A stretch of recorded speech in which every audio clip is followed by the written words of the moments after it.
You are listening to a Clarkesworld Magazine podcast with your host and narrator, Kate Baker.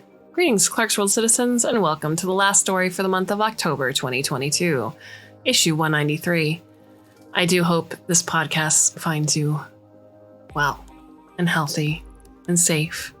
And as always, thank you for showing up. Thank you for staying with me as I read you a story. And thank you for your support. Whether it's engaging with us on Twitter, telling a friend about the magazine, buying a subscription, or going over to patreon.com/Clarkesworld, every bit of support does help us bring you these stories each and every month. So thank you for being a part of that.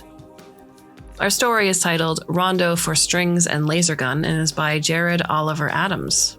Jared Oliver Adams, who can be found at the website jaredoliveradams.com, lives in Knoxville, Tennessee, where he writes, explores, and dabbles in things better left alone. He holds 2 degrees in music performance, a 3rd degree in elementary education, and is utterly incapable of passing a door without checking to see if it leads to Narnia. So with that, my dear listener, I hope you can sit back, relax, and let me read you a story. Theme. While the main theme of Quispe's Rondo for Cello and Orchestra hugs the shoreline of romanticism, the episodes between refrains climb the Andes to harvest the folk music of the composer's youth, returning richer for each excursion. Chaska Huopaya loses herself in the performance. Her bow glides, skitters, bounces, grinds. She uses the body of the instrument as a drum. She strums the strings with her fingernails like a street corner charango player. Her black hair flies free from its pins to cling to her youthful cheeks. Her fingers strike with perfect precision. When the piece crashes to a close, the audience's applause thunders her from her trance. The conductor pulls her to her feet. She reminds herself to smile. The Argentine-Bolivian curate pins the performance to the top of their newsfeed. 16-year-old prodigy electrifies international music competition. People craving hopeful news see the tiny girl playing with nuclear fury and make it the most viewed holovid in the world for an entire week, more popular than even updates on the war or the latest speculations about the phages. First episode. 19 months later, a high-speed skimmer derails in the Andes, scattering its passengers over kilometers of frozen mountainside. There are many tragedies in the world, however, and this one is merely a blip in the news feeds. Some viewers half recall the name Chaska Huopaya when she is listed among the survivors, but between all the wartime rationing and the horrifying videos of the Miami incursion, few care that a promising musician has lost all feeling in her hands to frostbite. There is a treatment, but it is, like most cutting-edge procedures, reserved for members of the Terran Protectorate. Your small size will be perfect for piloting a laser lance, says the recruiter. Play your music later when you're a hero. For now, sign up, get healed, and save the Earth from the phages. 4 years service seems a small price for fingers that can once again strike with perfect precision. Play your music later. Chaska sings to herself through surgery and recovery. Play your music later, she whispers under her breath during basic training and first deployment. Play your music later, she curses through gritted teeth as she strafes the amoeba-like phages, slicing them apart around the moons of Uranus. There is no room in the nest of a laser lance for anything but its pilot. Sometimes, though, Chaska dances her fingers along the feeding tube like it's the neck of a cello. Refrain.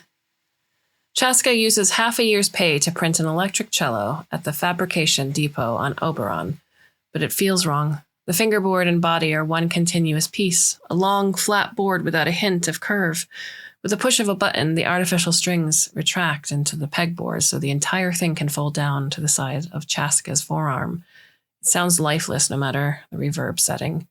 Even more troubling, whenever she tries to play, her attention spins off into the void like bits of detritus.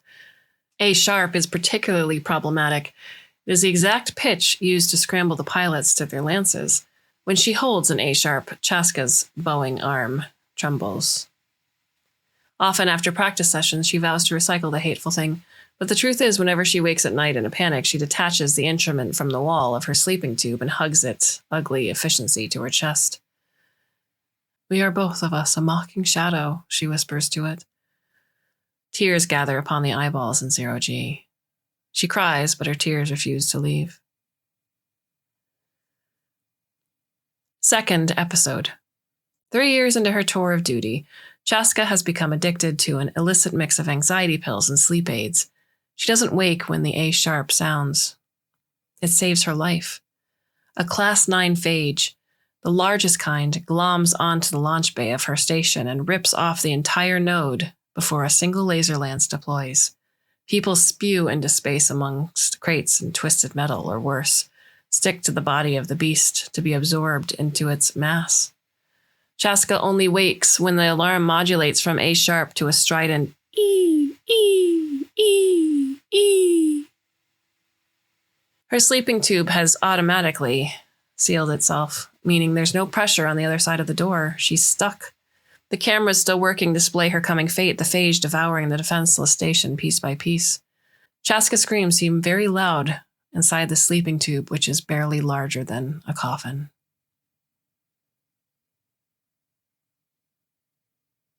Refrain.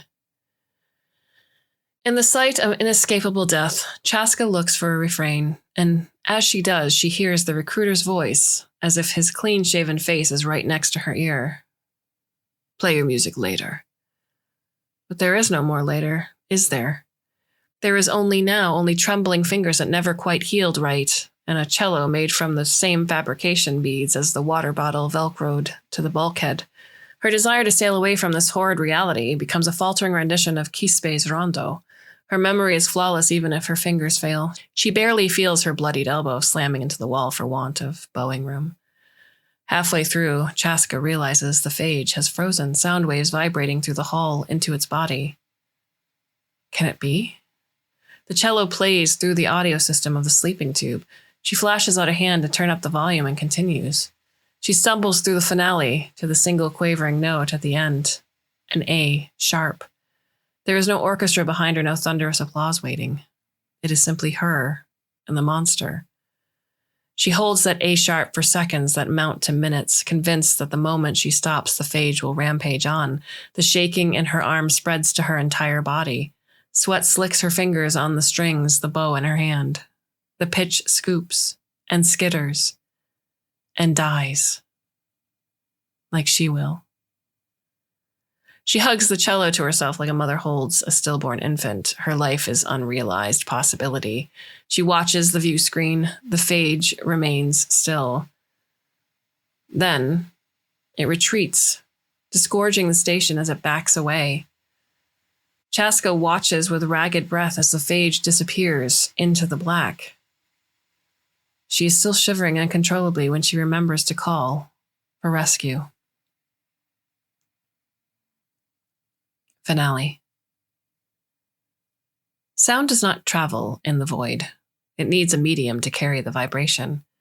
It can be a metal piece of hull attached to a gutted space station, or a small speaker sheathed in metal like a warhead and shot into the body of a phage.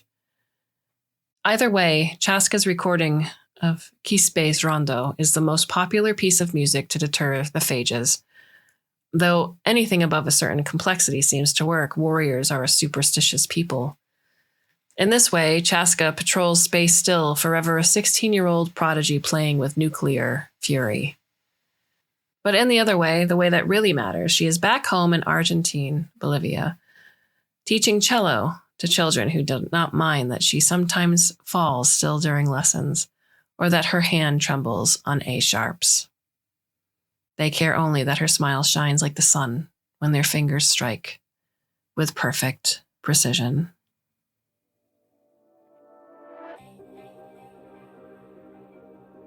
What are your thoughts on the story? You can leave us a comment if you come over and engage us on Twitter. I'm Kate_Baker, and Neil is at Clarkesworld, and that is Clarkson with an E. Thank you for joining us on this story for this month, for these years. You guys are amazing. We're bringing you a whole new month of stories starting in November 1st. I hope you do come back and listen should you so choose. And until then, my dear listener, I hope You are well, and I hope to see you very soon.